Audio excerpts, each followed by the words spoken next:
Oh, today's date is January 7th. It's evening. Just got back from the Capitol. I gave a report this morning about what we exactly did. I just wanted to formulate exactly how we went about this. When the January 6th Trump rally was planned, I was contacted by a patriot to assemble a cell cluster, which is a group of people, small groups that could move freely, work independent. Each cell, the way they work, is you only know one other member of another cell. I was trying to get 6 cells myself. I only got 2, but other patriots hopefully did much better than I did. We tried to make those cells diverse. So I contacted some Hispanic Americans, and I figured, okay, I'll do Marines and Marine vets I knew. And they wouldn't have none of it. And finally, we got the Army guys together. They seemed interested, but then we ran out of people at the end. A few people ditched. The idea was, as I posted on Facebook, was to protect the Capitol at all costs. You remember this? I put this out because we had intelligence that informed us that BLM and Antifa were going to attack the Trump supporters and attack federal buildings to make it look like Trump supporters were rioting. We started our morning. We left the hotel at about 7:30. We arrived at the Trump rally at around 08:15, something of that nature. And we watched the Trump rally in its entirety in Freedom Park, or the Ellipse, whatever they call it. We zigzagged in and out of the large crowd and trying to observe anything that's happening. Every person on the teams were told to get video, wear video cameras, and take pictures. Identify any threats. My team's going to move up behind the end of the group that was leaving the meeting or the rally and heading up towards the towards the national Capitol. That's a pretty good walk, about I don't know exactly how long, maybe a quarter mile or so, or a mile, heck if I know. But everybody started moving. When we zigzagged through the crowds, I did notice that there were several different types of militia groups there that weren't your typical Trump supporters. I would say there was 3 or 4 different militia groups that were there. Probably pro-right or something of that nature, and is what it is. They got pushed to the precipice. But at any rate, there were no attacks at the Trump rally. And and I was bumping into people, doing all the techniques. I do want to add that I do have a graduate level degree. I did 30 years in the Army, retired as a command sergeant major.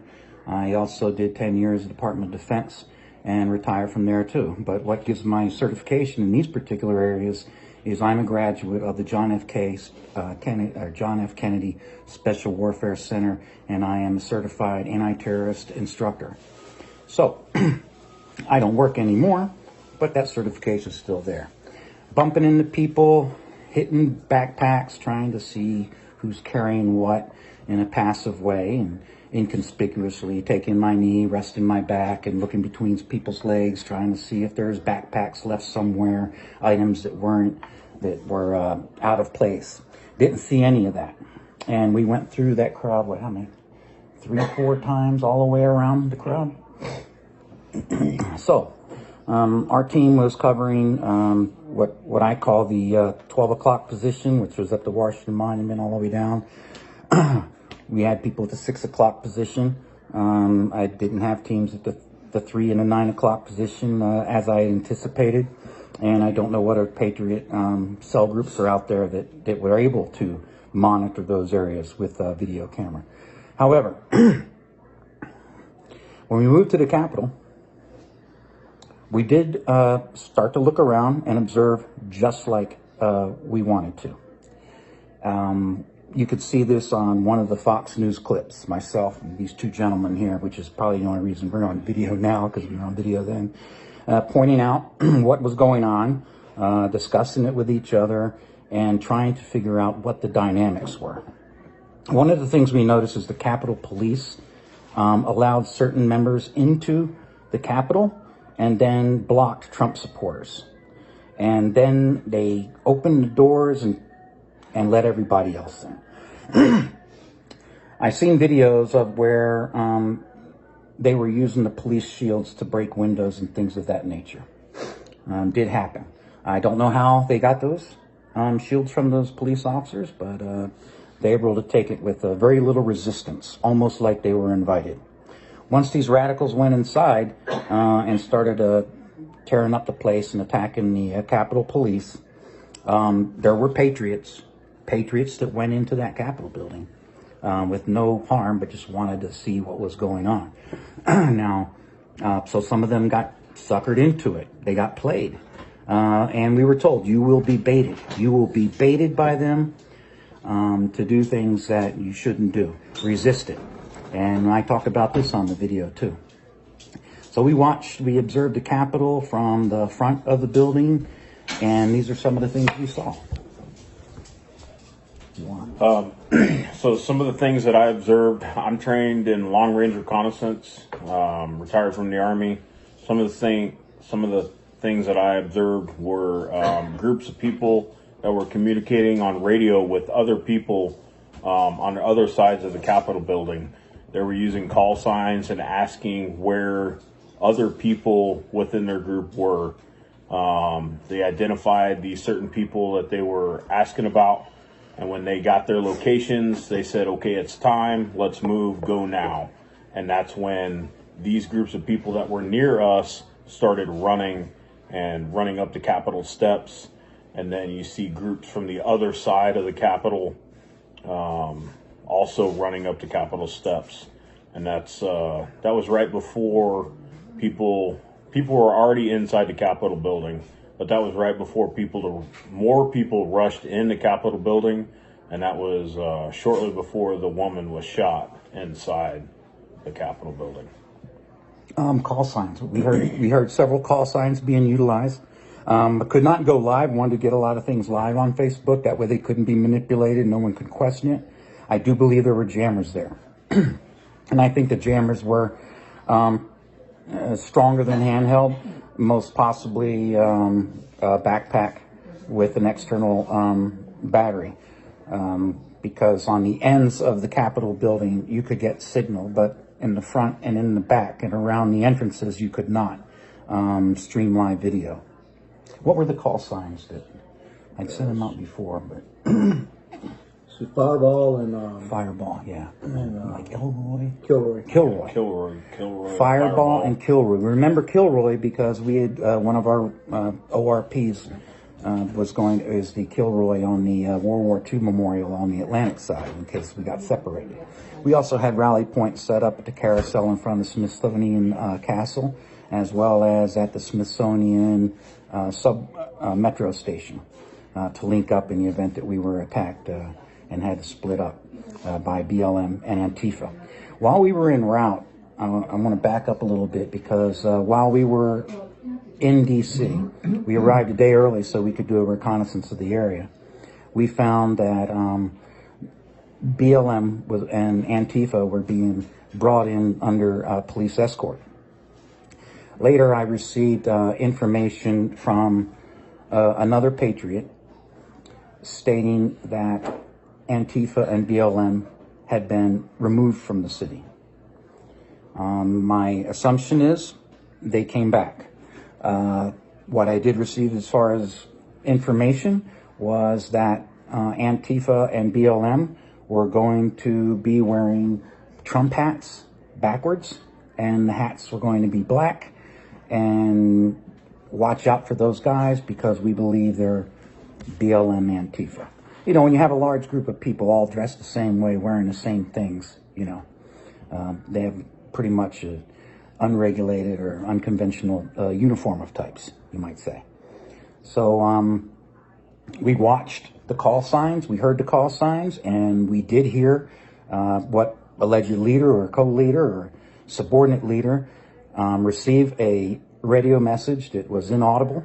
But he did say, rather loud enough for anyone to hear on the bottom of the scaffolding in front of the Capitol,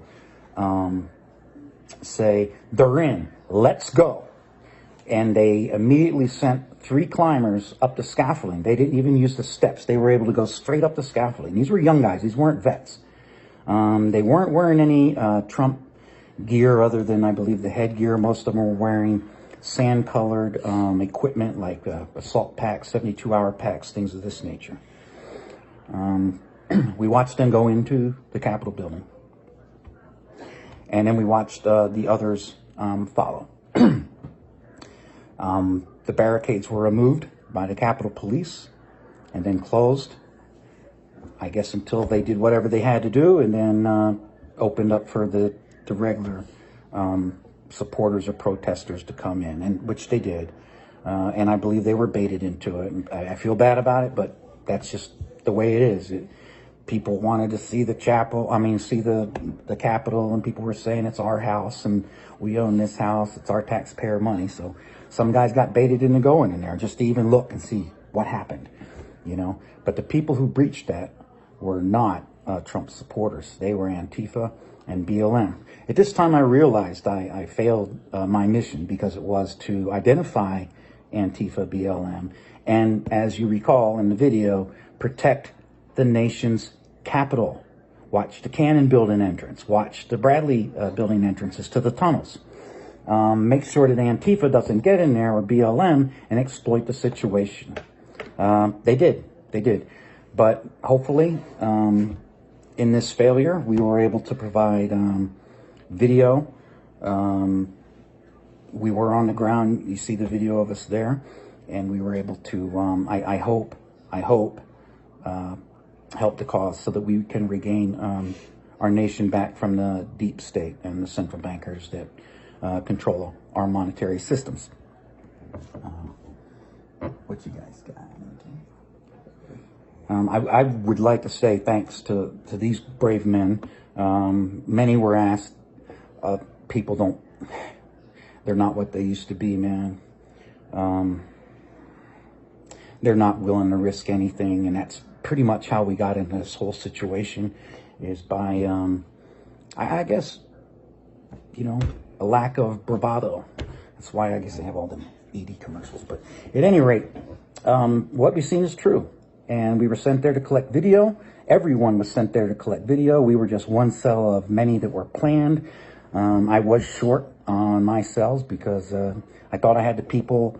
I tried to get civilians from my hometown, my family's hometown. They bailed on me at the last minute. I tried to get some Marines. They bailed on me. But actually was able to get some my fellow members from the VA and the TBI clinic that I went to. And they pulled through, and these junk men pulled through.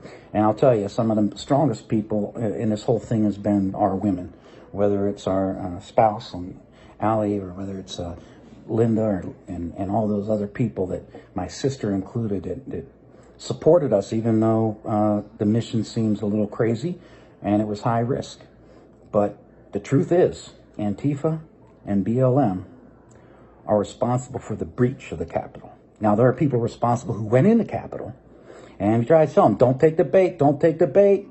Well, you know, you take the bait, you got to deal with it. But I hope the public understands that they were pretty much corralled into it, you know. And then you had people pushing in from behind them that they couldn't get out. But you can see the people scaling the walls. You can see the video out there, and you can tell those are not normal Trump supporters. Those were militants. Anything to add, brothers? Thank you.